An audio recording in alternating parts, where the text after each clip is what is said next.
அதாவது ஒரு நதி ஒரு இடத்துலேருந்து அப்படியே புறப்பட்டு வரும் அதனுடைய ஒரு ஓன் பாதையில், இல்லைங்களா? அப்படி வரும்போது ஒரு இடத்துல கொஞ்சம் பேர் கூடி நின்று விளக்குகளை ஏற்றி நதியில் விட்டு வணங்குவாங்க. நதி போய்கிட்டே இருக்கும். இன்னொரு இடத்துல சில பேர் பூக்களை தூவி நதியை வரவேற்பாங்க. நதி போய்கிட்டே இருக்கும். வேற ஒரு இடத்துல சில பேர், நம்மளை பிடிக்காத சில பேர்,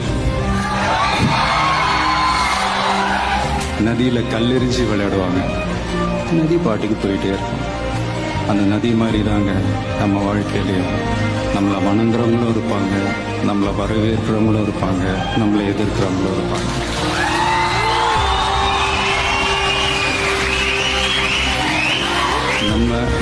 நம்ம வேலை, நம்ம கடமையை செம்மையாக செஞ்சுட்டு அந்த நதி மாதிரியே போய்கிட்டே இருக்கணும்.